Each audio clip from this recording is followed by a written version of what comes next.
فأنا ناصح لإخواني بالصدع بالحق تبيض وجوههم. السكوت في مسألة الحزبية يضرها، فاصدع بما تؤمر وأعرض عن المشركين.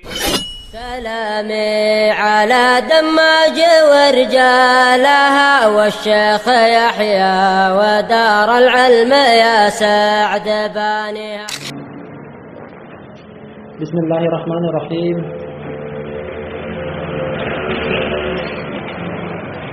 إن الحمد لله نحمده ونستعينه ونستغفره ونعوذ بالله من شرور أنفسنا وسيئات أعمالنا. من يهده الله فهو المهتدي ومن يضلل فلن تجد له وليا مرشدا. أشهد أن لا إله إلا الله وحده لا شريك له وأشهد أن محمدا عبده ورسوله صلى الله عليه وعلى آله وصحبه ومن تبعه بإحسان إلى يوم الدين. أما بعد. Ikhwan fillah rahimani wa rahimakumullah, kembali kita mengkaji kajian kita dari kitab Al-Jami'us Shahih fi Tauhid Rabbil Alamin. Kumpulan yang sahih dari sisi landasan hukum hadisiyah tentang pengesaan Rabb semesta alam pada materi tauhid. Yang mana tulisan ini milik Fadilatul Syekh Abu Amr Abdul Karim bin Ahmad bin Husain Al-Hajuri Al-Umari hafizahullahu taala. Dan pada pertemuan malam hari ini kita akan ambil judul bab yang baru, masih pada konsep tauhid khususnya ar-rububiyah. Atasan penulis bab Allahu huwal malikul ladzi mulkuhu mutlaq. Bab Allah adalah sang pemilik, raja, yang kerajaannya tersebut, yang kepemilikan tersebut mutlak. Mutlak artinya seluruh milik Allah di alam semesta ini tanpa terkecuali. Meskipun di sana mungkin ada disifati dengan pemilik selain Allah, ada disifati dengan raja selain Allah, namun Allah juga yang memiliki mereka, memiliki kepemilikan mereka.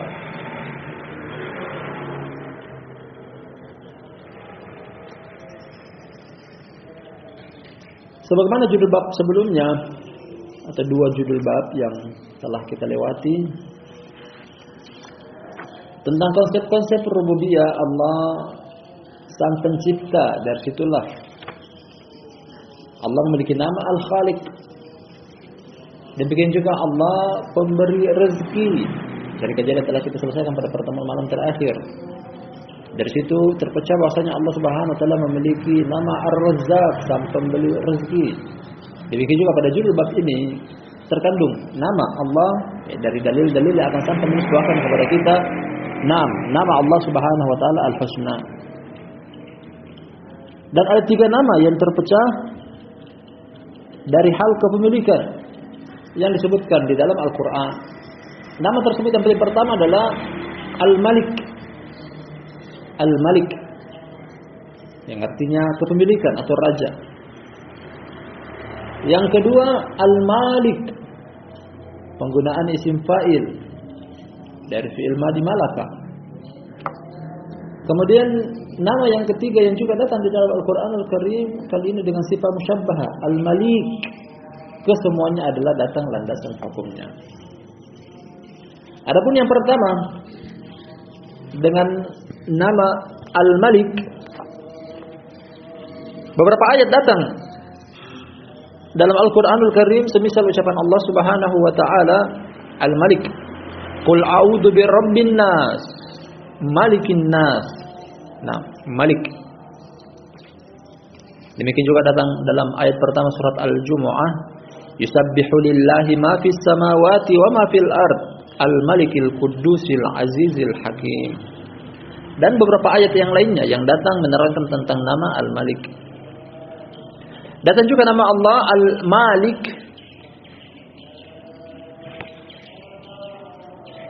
seperti pada surat Al-Fatihah, Alhamdulillahi Rabbil Alamin Ar-Rahmanir Rahim Maliki Yaumiddin. Nah, datang dengan lafaz Al-Malik. Kemudian landasan hukum yang pertama nanti akan kita baca juga menyebutkan tentang hal tersebut. Qulillahumma malikal mulk. Adapun Al-Malik hanya datang satu ayat di dalam Al-Qur'anul Karim dalam surat Al-Qamar. Innal muttaqina fi jannatin wa nahar fi maq'adi sidqin 'inda malikin muqtadir. Malikin muqtadir.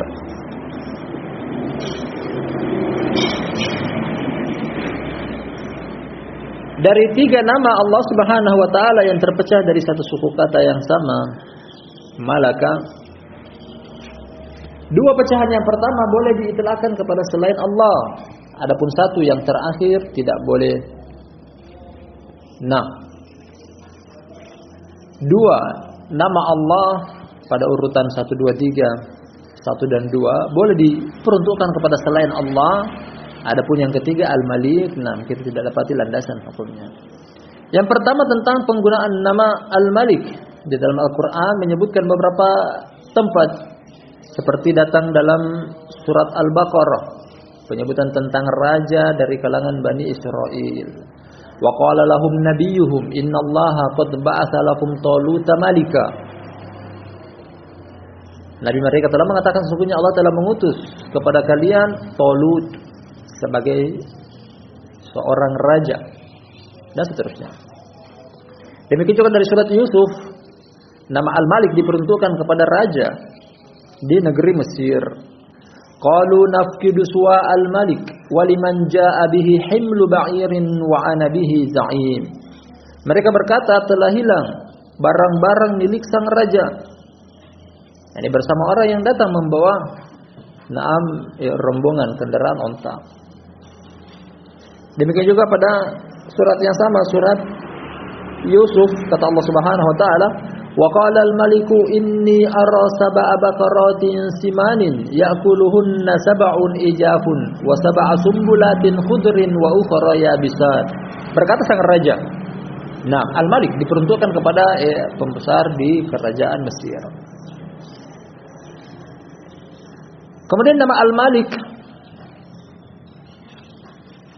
boleh diperuntukkan kepada selain Allah Subhanahu wa taala, dan kita ketahui bahwasanya ada seorang malaikat yang Allah tugaskan untuk menjaga neraka dan namanya adalah Malik. Dalam surat Az-Zukhruf kata Allah Subhanahu wa taala, "Wa nadaw ya Maliku liyaqdi 'alaina rabbuk qala innakum makithun." Mereka berkata, mereka menyeru yakni penduduk neraka, "Wahai Malik," ini diperuntukkan kepada nama ini diperuntukkan kepada penjaga neraka. "Wahai Malik, sampaikan kepada Rabb engkau agar menyelesaikan urusan kami. Kami tidak hidup dalam arti kata tidak nyaman, tidak tenang. Demikian juga kami tidak mati padahal kami disiksa terus-menerus. Selesaikan urusan kami." Mereka minta untuk dimatikan. Nah, demikian juga ada beberapa riwayat yang menerangkan kepada kita tentang para ulama salaf yang memiliki nama Malik seperti Imam Darul Hijrah, kunyanya Abu Abdullah, namanya Malik bin Anas dan semisalnya. Adapun nama Al-Malik datang dengan lafaz sifat musyabbahah, nama yang ini tidak ada landasan hukum menetapkan tentang hal tersebut. Oleh karena itu nama ini hanya diperuntukkan kepada Allah Subhanahu wa taala, tidak diperuntukkan kepada selainnya.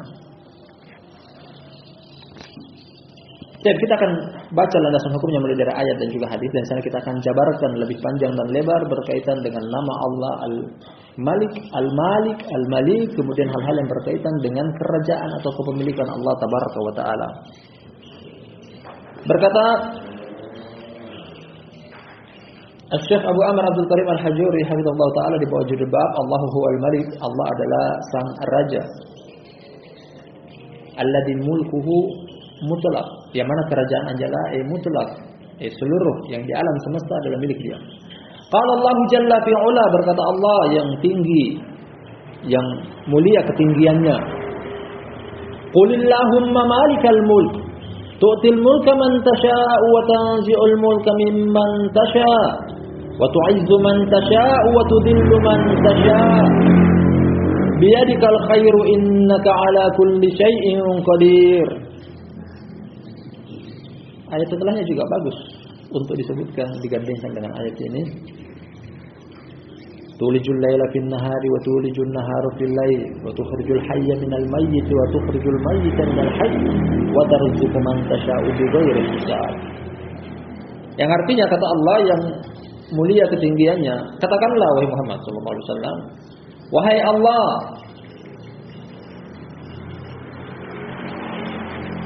pemilik segala kepemilikan, raja dari segala raja-raja. Dan itu tidak diperuntukkan kecuali hanya kepada Allah Subhanahu wa taala. Malikul Mulk. Engkau memberikan kejayaan kepada siapa yang engkau kehendaki, engkau mengangkat kejayaan dari siapa yang engkau kehendaki. Engkau memperkatakan siapa yang engkau kehendaki, engkau menghinakan siapa yang engkau kehendaki. Di tanganlah engkau seluruh kebaikan, sungguh engkau terhadap segala sesuatu maha mampu. Engkau masukkan malam kepada siang, engkau masukkan juga siang kepada malam. Ya, lanjutan ayatnya yang boleh disebutkan di sini, namun lanjutan ayat dari surat Al-Imran demikian. Engkau menghidupkan dari yang mati serta mematikan dari yang hidup. Dan engkau memberikan rezeki kepada siapa yang engkau kehendaki tanpa batas. Nah, ini semuanya konsep-konsep tentang Allah Subhanahu wa taala adalah pemilik segala sesuatu. Sang pemilik segala sesuatu yang kita istilahkan dengan raja. Nah, dari dua ayat yang telah kita baca, satu boleh bawakan kepada kita, namun lanjutan ayat yang tadi kita bacakan juga dari surat Ali Imran penting untuk digandengkan karena memiliki konsep yang sama dalam kepemilikan. Nah, dalam ayat tersebut yang barusan kita baca, Allah memperkenalkan dirinya. Nah, kepada hamba-hambanya yang membaca Al-Quran tampaknya surat Ali Imran pada ayat yang ini, bahwasanya dia adalah pemilik segala kepemilikan, raja dari segala raja-raja dengan konsep kerajaan. Nah, diberikan kejayaan kepada siapa yang dikehendaki, mengangkat kejayaan kepada siapa yang kehendaki, memperkesakan, kemudian menghinakan, tergantung dari siapa yang dia kehendaki, Allah Subhanahu wa taala. Nah, dan inilah arti dari kata Malik. Inilah. Nah, maksud dari kata Malik. Artinya adalah pemilik kekuasaan, pemilik keputusan yang mengatur segala urusan, Allah Subhanahu wa taala. Dan kita yakini bahwasanya Allah Subhanahu wa taala demikian. Al-Malik wa mulkuhu mutlaq. Dia yang mengatur alam semesta, dia pula yang menghidupkan serta mematikan. Dia pula yang menentukan keputusan, dia yang menghilangkan, mengadakan, menghidupkan, mematikan dan seluruhnya. Dari apa yang telah kita baca tadi dari dua ayat sebelumnya. Barakallahu fikum jami'an, keterkaitan antara ayat ini dengan ayat sebelumnya atau dengan judul bab maksud kami jelas dan nampak sekali. Oleh karena itu boleh jadikan sebagai ayat pertama yang membenarkan dan mendukung dari judul bab bahwasanya kerajaan Allah adalah kerajaan yang mutlak. Artinya mungkin di sana ada kerajaan selain kerajaan Allah Subhanahu wa taala. Mungkin di sana ada kepemilikan selain kepemilikan Allah Subhanahu wa taala. Namun kepemilikan tersebut kembali seluruhnya kepada hak Allah, kepemilikan Allah, kerajaan Allah seluruhnya. Mungkin kita kenal bahwasanya di sana ada raja, di sini ada raja, di sebagian tempat ada raja, ya artinya pemimpin di satu lokasi dan wilayah tertentu. Namun tetap dia juga adalah kepemilikan Allah Subhanahu wa taala. Hidup dan mati mereka di tangan Allah. Nah, perbendaharaan mereka juga di tangan Allah. Artinya kalau Allah ingin cabut, Allah Maha mampu akan hal tersebut. Allah tutup dengan innaka ala kulli syai'in qadir. Dari ayat yang satu ini, sebelum kita lanjut kepada ayat yang berikutnya, penting untuk menyebutkan bahwasanya mungkin kita ketahui bahwasanya di dunia ini banyak raja-raja yang menguasai sebagian wilayah dan daerah. Namun beda antara kerajaan atau kepemilikan mereka dengan kejayaan dan kerajaan Allah Subhanahu wa taala. Tentunya beda. Jauh berbeda. Makanya Allah Subhanahu wa taala memuji dirinya. Malikul Mulk, raja dari segala raja-raja. Kepemilikan dari segala perbendaharaan alam semesta. Perbedaan tersebut sangat mencolok. Di antaranya adalah yang pertama bahwasanya Allah Subhanahu wa taala kerajaannya tak terbatas, tak terhingga, tak terhitung. Nah, sedangkan kerajaan manusia, kerajaan makhluk ada batasnya. Nah, ada kadarnya. Kerajaan Allah menguasai alam semesta seluruhnya, yang di atasnya, yang di bawahnya, yang terlihat, yang tidak terlihat. Namun kerajaan yang lainnya dari kerajaan di dunia, milik raja-raja di dunia, terbatas. Mungkin mereka bisa menguasai sekian wilayah dan daerah yang di luar wilayah dia ada kepemilikan yang lainnya. Ini perbedaan yang sangat mencolok dan jelas. Dan kerajaan raja-raja di kepemilikan dunia bisa dihitung. Aset mereka terbatas, ada kadarnya, ada takarannya. Sedangkan kepemilikan Allah Subhanahu wa taala tak terhitung. Kemudian yang kedua, barakallahu fikum jami'an, kerajaan Allah Subhanahu wa taala tidak akan pernah sirna, tidak akan pernah runtuh, tidak akan pernah jatuh, tidak akan pernah bisa dikuasai selain Allah Subhanahu wa taala. Adapun kerajaan yang lainnya, mungkin hari ini dia berjaya, besok belum tentu. Artinya kejayaan mereka terbatas. Nah, demikian juga wilayah kekuasaan mereka, mungkin hari ini mereka menguasai luas. Dan itu kita ketahui dari sejarah, kerajaan ini memiliki wilayah ini dan itu. Dan suatu saat raja yang lain menguasai wilayah dia, akhirnya berkurang. Kemudian kejayaan mereka juga mungkin bisa jadi si rajanya mati, akhirnya hilang kejayaannya, atau rajanya masih hidup namun kejayaannya direbut oleh raja yang lainnya, akhirnya tidak kekal. Dan kita katakan bahwasanya kerajaan Allah Subhanahu wa taala tak akan pernah tergantikan. Tidak pernah hilang, tidak pernah sirna, tidak pernah berkurang. Berbeda dengan kerajaan dari kerajaan-kerajaan dunia. Memungkinkan sekali, berpeluang sekali untuk hilang, sirna, binasa, punah, mati rajanya, demikian juga kurang kekuasaannya dan semisalnya. Ciri khas yang lain dari kerajaan dan kejayaan Allah Subhanahu wa taala adalah Allah Subhanahu wa taala mungkin memberi, namun tidak akan pernah berkurang apa yang ada di sisi Allah Subhanahu wa taala dari perbendaharaan kerajaan Allah. Malakutus samawati wal ardh, kepemilikan Allah. Berbeda dengan raja-raja yang di lainnya yang di kehidupan dunia. Mungkin dia punya wilayah, akan tapi ketika direbut oleh yang lainnya, ya artinya berkurang punya dia, diserahkan kepada yang lainnya. Atau mungkin dia terkalahkan, akhirnya dia harus membayar pajak dan upeti, juga kurang perbendaharaan dari kerajaan dia. Berbeda dengan punya Allah Subhanahu wa taala. Dan inilah yang namanya kerajaan hakiki. Tidak pernah hilang, tidak pernah sirna, tidak pernah punah. Berbeda dengan kerajaan-kerajaan yang lainnya di kehidupan dunia. Mungkin saja bisa direbut oleh orang lain, dikodeta oleh orang lain. Dan seperti itulah perbedaan yang sangat mencolok dan mendasar. Maha suci Allah dengan kerajaannya, maha suci Allah dengan kekuasaannya.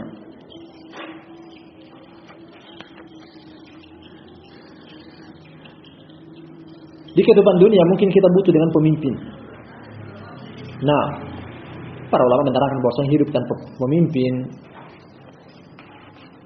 akan lebih besar mudaratnya.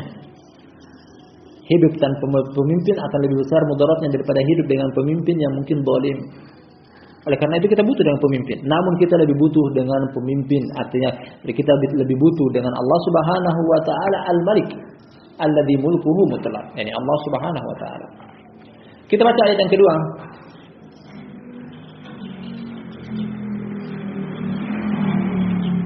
Wa qala subhanahu wa ta'ala, dan berkata Allah yang maha suci, yang maha tinggi,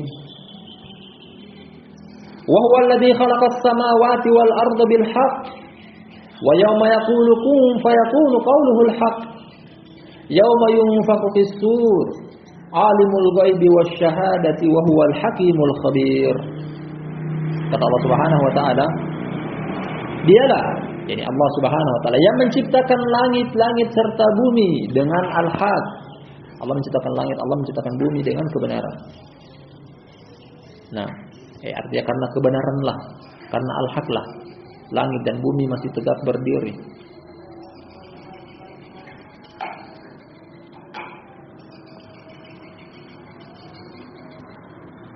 Wa yauma yaqulu kun fayakunu qawluhu al-haq. Hari di mana dia mengatakan ini, Allah Subhanahu wa taala mengatakan kun, jadi, maka jadilah. Dan ucapannya adalah al-haq. Ucapan Allah Subhanahu wa taala adalah al-haq.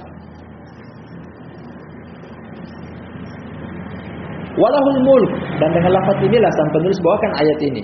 Milik dialah kerajaan, milik dialah kepemilikan, milik Allah. Yauma yunfakhu fis-sur, hari di mana ditiupkan sangkakala, alimul ghaibi wasyahada, yang mengetahui yang nampak ataupun yang tersembunyi, yang hadir ataupun yang gaib. Wa huwal hakimul khabir, dan dia adalah maha bijaksana serta maha mengetahui yang tersembunyi. Al-khabir, lebih dalam lagi, lebih detail lagi daripada alim. Alim maha mengetahui, namun al-khabir lebih detail lagi tentang pengetahuannya. Keterkaitan antara ayat ini dengan judul bab di atas jelas sekali bahwasanya Allah Subhanahu wa taala memperkenalkan dirinya bahwasanya kepemilikan adalah milik Dia, kerajaan adalah milik Dia, walahul mulk. Nah, walahul mulk. Dan kita tahu bahwasanya konsep bahasa Arab khususnya mubtada dan khabar, apalagi taqdimu ma haqquhu ta'khir atau ta'khiru ma haqquhu taqdim, yufidul hasr. Sesuatu yang hendaknya di depan namun dikebelakangkan, atau yang pantas di belakang namun dikedepankan, dia terdapat makna mengikat, pengkhususan. Seperti di sini walahul mulk. Jumlah ini namanya jumlah mubtada khabar. Nah, artinya ada isim atau ada mubtada yang hendaknya tempatnya di depan namun dibelakangkan, diakhirkan. Demikian juga khabar yang hendaknya tempatnya di belakang namun dikedepankan. Dibalik karena terdapat satu makna tertentu, yakni mengikat bahwasanya seluruh kepemilikan hanya milik Allah Subhanahu wa taala. Nah, walahul mulk. Seharusnya al-mulku lahu. Namun dibalik yang para ulama al-Arabiyah mengatakan bahwasanya yufidul hasr, seluruh kerajaan, seluruh kepemilikan hanya milik Dia, diikat, hanya punya Dia. Yang lainnya adalah sekedar titipan. Bahkan para raja-raja yang mungkin memiliki kekuasaan, yang mungkin memiliki kepemilikan, yang mungkin memiliki wilayah, kejayaan, juga mereka adalah kepemilikan Allah Subhanahu wa taala. Jadi arti kata walahul mulk, seluruhnya milik Allah. Seluruhnya kepunyaan Allah. Seluruhnya adalah hak Allah Subhanahu wa taala, sedangkan yang lainnya hanya titipan dari Allah Subhanahu wa taala. Oleh karena itu raja-raja, yang kita kenal bahwa mereka memiliki kekuasaan, kemampuan. Mungkin zaman dahulu ada kita dengar raja ini, raja itu, kaisar ini, kaisar itu. Sultan ini, sultan itu, pemimpin ini, pemimpin itu, presiden ini, presiden itu. Namun akan tergantikan, akan sirna, akan punah, akan binasa dan seterusnya.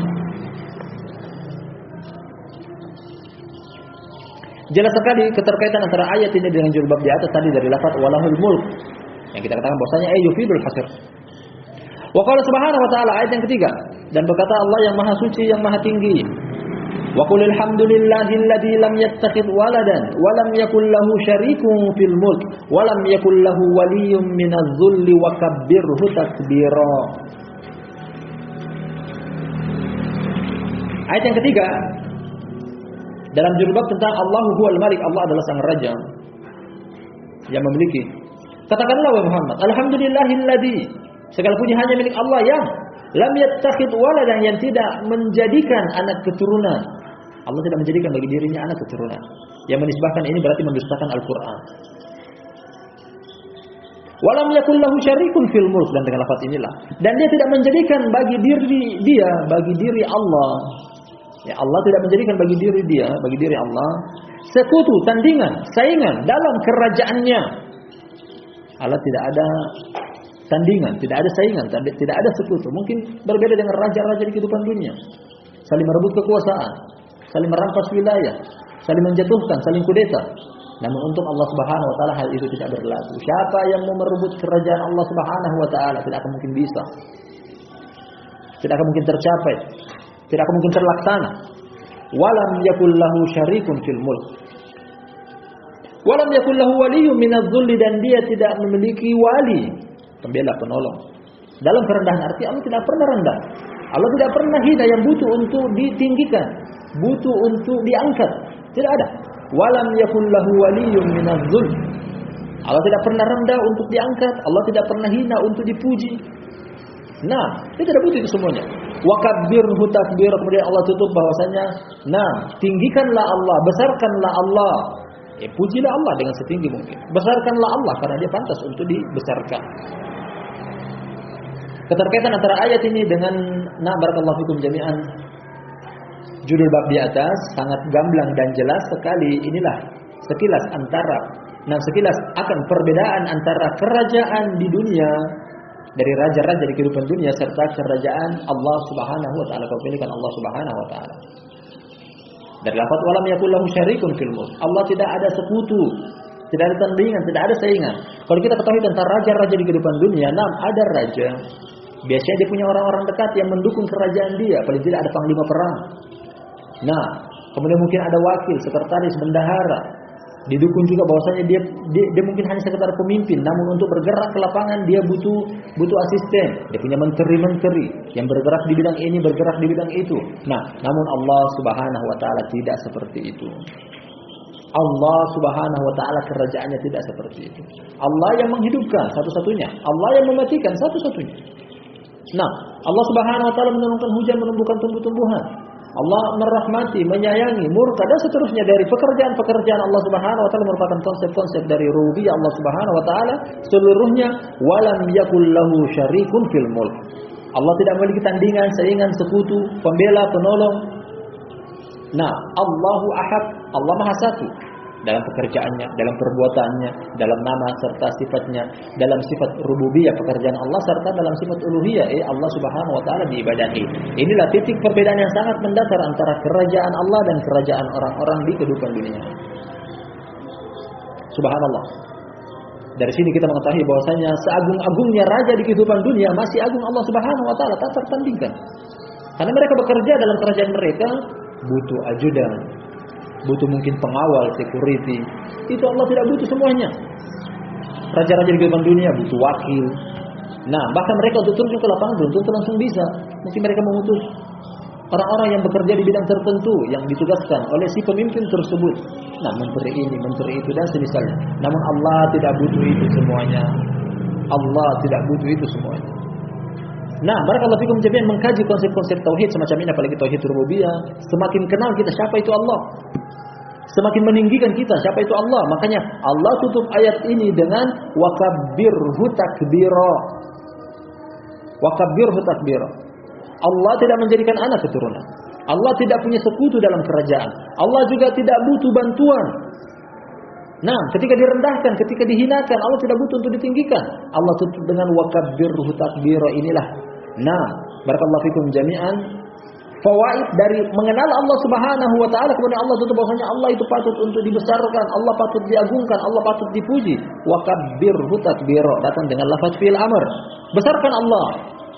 Pujilah Allah, agungkan Allah, tinggikan Allah karena dia pantas untuk itu semuanya. Sedangkan raja-raja di kehidupan dunia, nah besar sebatas dari kerajaan dia. Mungkin kerajaan, rakyat dari kerajaan yang lain belum tentu membesarkan raja dari kerajaan yang lainnya. Nah, hanya sebatas kerajaan dia saja. Ayat yang berikutnya. Wa qala jalla wa ala. Nah, sepantasnya ayat ini dijadikan sebagai urutan pertama. Namun labas boleh dijadikan sebagai urutan keempat karena nama suratnya saja nama Al-Mulk. Surat Al-Mulk, kerajaan. Nah, karena pas sekali dengan materi yang sedang kita kaji, judul bab yang sedang kita kaji. Namun tidak mengapa, ini tulisan beliau. Kita ikuti. Wa qala jalla wa ala, dan berkata zat yang maha perkasa, maha tinggi, yakni Allah Subhanahu wa taala. Tabarakalladzi biyadihil mulk wa huwa ala kulli syai'in qadir. Tabarak, berbarokah. Artinya tetap ada, tidak hilang, tidak sirna. Alladzi biyadihil mulk, zat yang mana di tangannya lah kerajaan. Ini sama dengan konsep yang di atas tadi kita katakan, ini namanya taqdim ma haqquhu ta'khir wa ta'khir ma haqquhu taqdim. Nah, biyadih seharusnya al-mulku biyadih. Di tangannya lah, hanya di tangannya lah segala kepemilikan. Wa huwa ala kulli syai'in qadir, dan dia terhadap segala sesuatu maha mampu. Jelas sekali tentang ayat ini berkaitan dengan judul bab di atas bahwasanya kerajaan seluruhnya di tangan Allah, kepemilikan seluruhnya di tangan Allah. Siapa ikut ambil dalam kejayaan, dalam kerajaan, dalam kepemilikan tersebut tidak ada. Hanya Allah Subhanahu wa taala di tangannya, tidak di tangan orang lain. Nah, tidak di tangan orang lain. Ibaratnya seperti ini bahwasanya, mungkin satu pemimpin dari pemimpin tersebut mungkin dia punya ajudan yang ikut bekerja sama dengan dia. Dan satu presiden mungkin dia ada wakil atau yang berbidang bekerja dalam bidang tertentu, menteri ini, menteri itu, menteri ini, menteri itu. Kemudian kita dekat kepada orang yang mungkin penting di mata sang raja. Dan orang penting tersebut akan mengatakan bahwasanya keputusan di tangan pemimpin, keputusan di tangan presiden. Ibaratnya tentang tangan, memang tidak bisa ke tangan orang lain. Punya dia, kepemilikan dia hanya di tangannya, tidak berpindah tangan ke orang lain. Di tangan dia artinya punya dia. bukan punya orang lain. Dan demikian juga kepada Allah Subhanahu wa taala, kerajaan di tangan Allah. Kerajaan, kepemilikan, keputusan seluruhnya bukan di tangan yang lainnya. Bukan di tangan presiden, bukan di tangan 6 pemimpin tertentu, bukan bahkan di tangan para rasul, bukan juga di tangan yang para malaikat. Di tangan Allah Subhanahu wa taala, mengikat bahwasanya kerajaan langit dan bumi, bahkan alam semesta seluruhnya, yang di atas, yang di bawah, yang nampak, yang sembunyi, kepemilikan Allah Tabaraka wa taala. Ini yang tidak diketahui oleh barakallahu fikum jami'an orang musyrik. Karena mereka buta tentang nama Allah Al-Malik. Kemudian terkandung dari nama tersebut sifat Al-Mulkiyah, kepemilikan. Mereka menganggap bahwasanya 6 kepemilikan mungkin ada di tangan para berhala yang disembah selain Allah. Akhirnya mereka mencari sesuatu, mereka ingin cari tersebut di tangan selain Allah Subhanahu wa taala. Mereka tidak tahu bahwasanya biyadihil mulk, di tangan dialah, yakni Allah Subhanahu wa taala, segala kepemilikan, segala urusan, segala keputusan. Minta hanya kepada Allah. Wa qala ta'ala, dan berkata Allah yang Maha Tinggi yang lainnya. Sekaligus ayat yang terakhir, ayat yang kelima. Setelah ini kita akan baca hadis. Dan berkata Allah yang Maha Tinggi, am lahum nasibum minal mulki fa idzal la yu'tuna an-nasa nakira. Beliau ikat lagi kepada kita, sengaja bawakan ayat ini. Nah, kita artikan, apakah mereka memiliki bagian dari kerajaan Allah? Mereka di sini kembali kepada berhala-berhala. Atau bisa juga kembali kepada 6 raja-raja yang lainnya. Apakah mereka memiliki andil, memiliki bagian, memiliki jatah dari kerajaan Allah? Jawabannya tidak. Karena kalau seandainya mereka punya, fa idzal la yu'tuna an-nasa nakira, kalau begitu mereka tidak akan pernah memberikan kepada manusia yang lainnya. Karena konsep rezeki di tangan Allah, kepemilikan di tangan Allah, kalau seandainya dipindahkan ke tangan manusia, kita tahu bahwasanya manusia itu pelit. Wa kana al-insanu qatura. Nah, qul law antum tamlikuna khazaina rahmatir rabbi idan la amsaktum khasyatal infaqi wa kana al-insanu qatura. Allah katakan dalam surat Al-Isra. Katakan oleh Muhammad, seandainya kalian qul law antum, seandainya kalian memiliki rahmat Allah, kasih sayang Allah, kepemilikan Allah Subhanahu wa taala yang ada di tangan kalian wahai umat manusia. Kalau begitu kalian akan menahan sebagian rezeki kepada orang lain. Karena kenapa? Wa kanal insanu qatura, karena manusia itu ibarat manusia itu pelit. Qatur lebih daripada bakhil. Arti qatur artinya punya dia tidak mau kasih meskipun cuma sedikit. Punya orang lain justru dia mau ambil. Ini arti qatur yang sebenarnya. Kodrat Allah kepada manusia, Allah Subhanahu jadikan mereka qatur, sangat pelit. Mereka punya, mereka tidak mau kasih kepada orang lain. Dan di sini juga membenarkan, amlahum nasibum minal mulk, apakah mereka memiliki sebagian daripada jatah kerajaan Allah Subhanahu wa taala? Tidak. Di sini Allah Subhanahu wa taala mengikat dengan ayat ini bahwa barakallahu fikum jami'an, tidak ada yang ambil andil dalam kepemilikan Allah Subhanahu wa taala. Kalau seandainya kepemilikan di tangan makhluk, mungkin Allah akan berikan kepada orang yang paling Allah Subhanahu wa taala cintai. Siapa dia? Nabi sallallahu alaihi wasallam. Pernah, bukankah kita pernah mendengar bahwa Nabi SAW juga kelaparan, dia tidak memiliki makanan. Artinya rezeki bukan di tangan Nabi sallallahu alaihi wasallam. Terkadang juga datang orang ke rumah istri Nabi sallallahu alaihi wasallam, yakni Aisyah, meminta sebagian makanan. Aisyah hanya punya 1 buah kurma. Yang akhirnya buah kurma tersebut, orang yang minta tersebut dia bagikan kepada 2 orang anaknya. Menunjukkan bahwasanya Nabi sallallahu alaihi wasallam juga bukan di tangan beliau kerajaan, bukan di tangan beliau rezeki. Menunjukkan kepada kita bahwasanya betul-betul kepemilikan hanya milik Allah, bukan milik yang lainnya. Jadi kalau ada yang mengaku bahwasanya dia punya ini, dia punya itu, dia bisa menurunkan hujan, bisa menumbuhkan tumbuh-tumbuhan, mengaku bahwasanya dia bisa mendatangkan manfaat, bisa menolak mudarat, dusta. Jangan dipercayakan hal tersebut. Yang hidup saja tidak mungkin untuk melakukan hal tersebut, apalagi yang mati seperti berhala atau orang yang sudah di dalam kuburan, tidak punya apa-apa, tidak memiliki apa-apa. Hendaknya orang-orang musyrik memahami akan hal ini, bahwasanya kerajaan milik Allah, kepunyaan Allah di tangan Allah, tidak diberikan kepada siapapun kecuali dengan izin dari Allah Subhanahu wa taala. Masya Allah, kajian-kajian seperti ini barakallahu fikum jami'an membuka pemahaman kita lebih mendalam, lebih mendetail bahwasanya apa yang ada di tangan manusia, siapapun dia, kerajaan sebesar apapun dia, sebanyak apapun harta dia, hanya titipan dari Allah Tabaraka wa taala. Mungkin hadis yang beliau jadikan sebagai landasan hukum pertama dalam judul bab ini. Insyaallah kita akan lanjut pada lain kesempatan. Barakallahu fikum jami'an. Kita akan baca pada lain waktu. Nah, dan apa kita kaji pada pertemuan kita malam hari ini bermanfaat, lebih dan kurangnya mohon dimaafkan. Kita akhiri subhanakallahumma wa bihamdika asyhadu an la ilaha illa anta astaghfiruka wa atubu ilaik.